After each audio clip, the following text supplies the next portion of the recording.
Hi, I'm at the Incredible Edible Medical Garden in Todmorden. So, Incredible Edible is really special to me because when I came to the UK 5, 6 years ago, they showed me how space can be used. I came to this lovely little town in the bottom of a valley, very rural, very remote, but all of the green spaces burgeon with food, whether it's berries or herbs or leafy greens or apple trees and pear trees and cherry trees. This town is just bursting with food, and it's because of a group of volunteers who came and said, look, we need to build a community here, and we don't respect this place.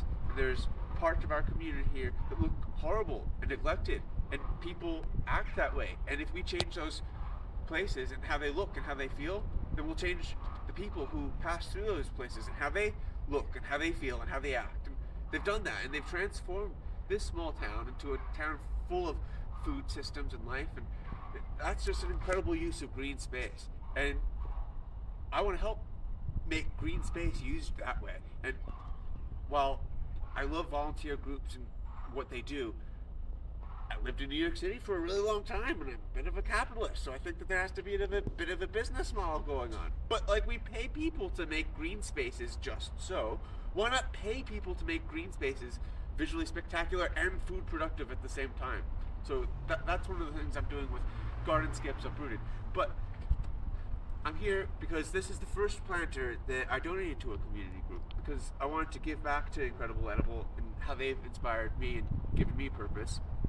And this is one of the really early installations that we did. So if you come look at the soil here, this was back in the days when I was filling it with just pure compost. So we filled this, maybe it was just over a year ago now, and it's lost maybe 4 inches of soil or compost, but that was just pure compost that we'd filled it with initially. And it's a beautiful mix of herbs here. We've got lemon balm and mint and dandelion and chamomile, and there's an arrangement of alliums, rosemary, echinacea.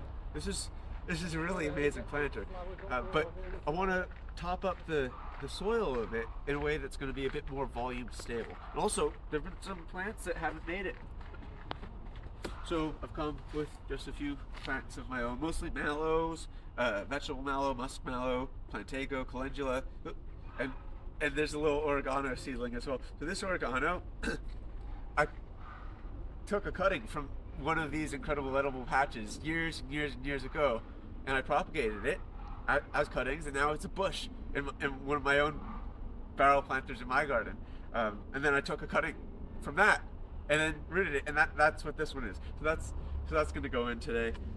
But first we'll start with adding a bit of the compost. So this here is this is from Moreland Gold, the compost, but then I, from my local building supplier, got grano dust and lime crusher. So grano dust is granite particles from 0 to 6 millimeters, and lime crusher is limestone particles from 0 to 20-25 millimeters in size.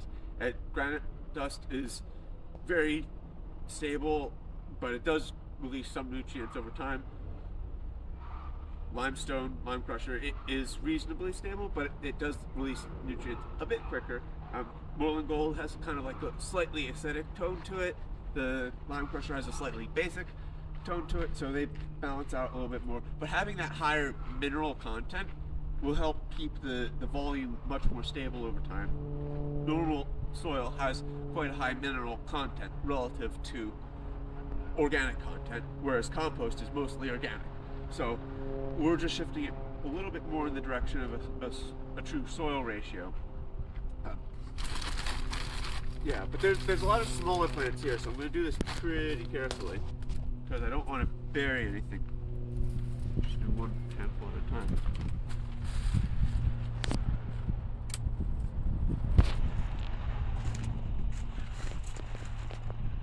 So the larger particles are great for just holding volume, slowly, very, very, very slowly releasing nutrients, but they provide structure, they provide area for roots to like grab onto and anchor themselves as well, which actually is quite useful.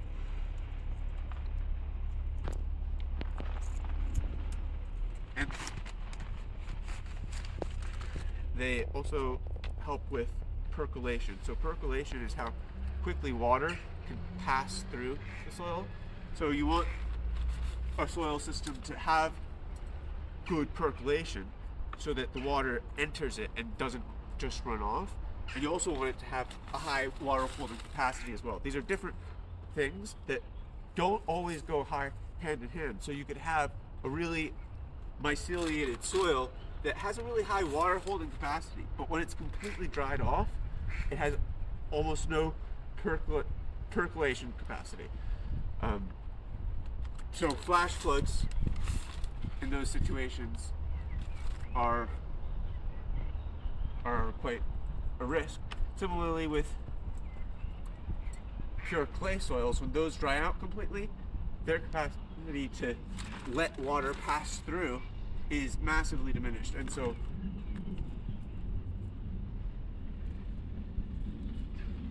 they too are susceptible to flash floods and not necessarily taking the advantage of rain events to the truest potential of a healthy soil system or an optimized soil system. So having that range of particles, of mineral particles, is really important, because while the larger ones enable percolation, the smaller ones, they bind with organic molecules to make aggregates, and these are really useful for holding water for longer periods of time in the soil system.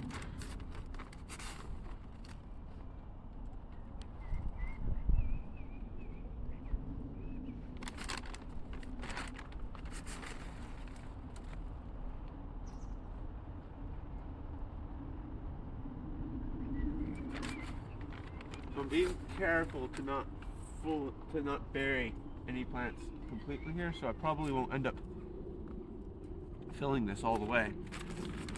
That's one of the challenges to doing it this time of year. But stuff like mint, lemon balm, rosemary, these guys, if you bury their stems in soil and leave any amount of leaf exposed to the light, the stem is just going to that you've buried is just going to put on roots and improve the root system, and then the stuff that's above the soil will continue putting on leafy growth. But something like echinacea, it doesn't have that same growth pattern, and so I really don't want to be. I don't want to bury the echinacea. I want to be more careful with that one.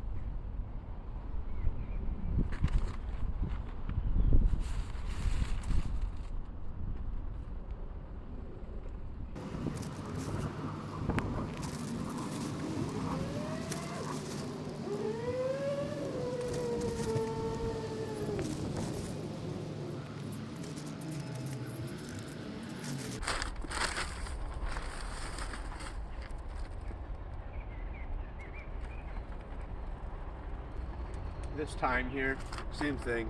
If it gets a bit buried, that's fine. It'll keep on putting roots into the soil and leafy growth into the air. It knows what it's about.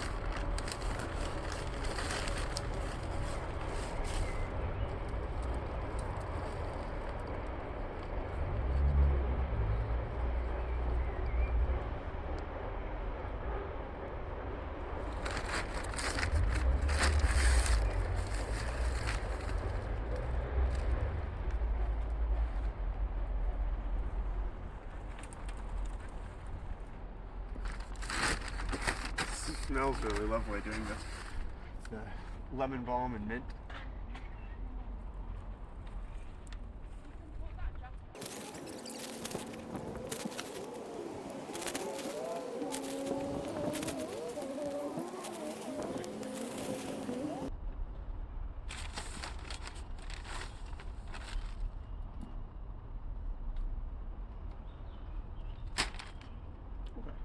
I'm pleased with that. I think that we've topped it up quite enough now.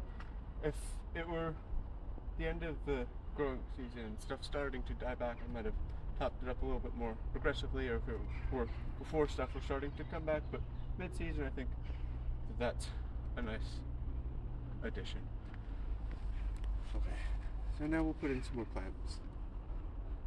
Here's a lovely vegetable mallow. Oh, that's nice. That's a bit moist there even.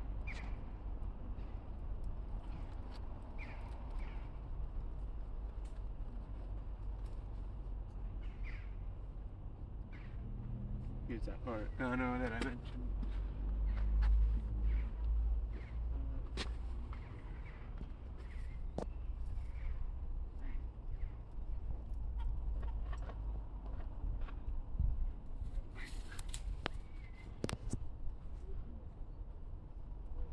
Here's a muskmelon. You can see it's slight. Yeah, muskmelon. You can see that it's a slightly different leaf. So, it'd be nice for them to get to see those side by side. Both of these are good at helping you pass mucus during the hay fever season or a cold.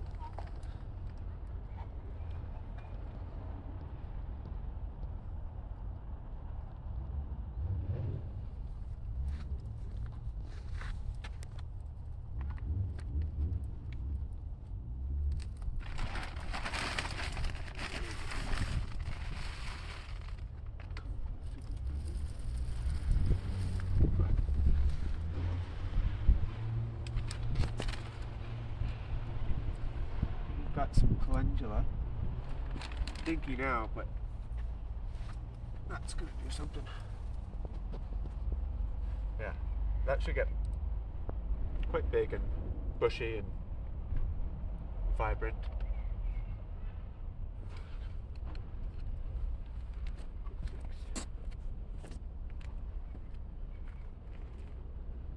For another calendula over here.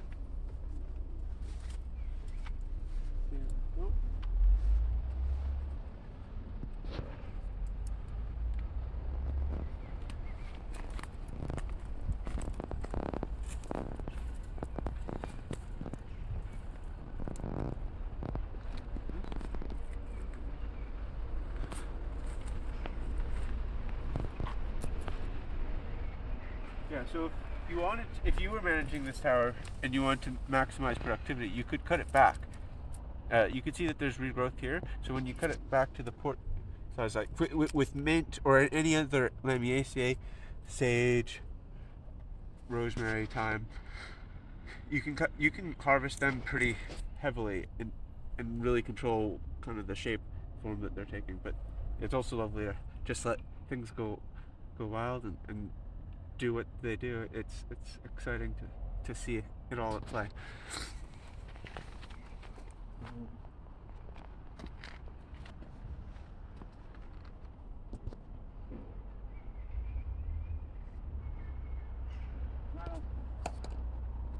Just pop that in there.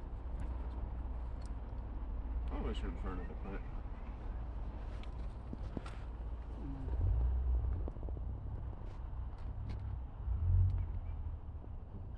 Calendula as well.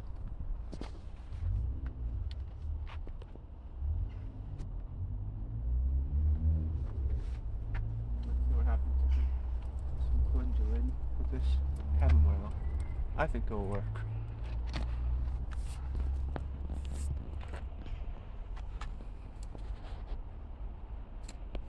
They do have plantain already here, so I think that's quite nice. I'll keep this plantain for myself.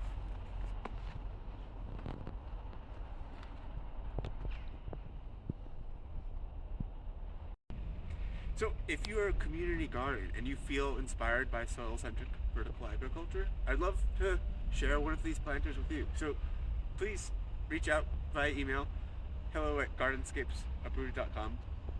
If you'd like to sponsor one of these planters in a community garden, I'd love your help. I am financially limited, so while I would love to give these away infinitely, I can only do so many at a time. But if you are financially unlimited, please unlimit me. Again, just reach out by email, hello@gardenscapes.com. If you want to buy one of these for your own garden and have me do it for you, I would also be willing to do that. You can email me at hello@gardenscapes.com, or you can check out our website, gardenscapes.com, and put yourself on the wait list. Okay.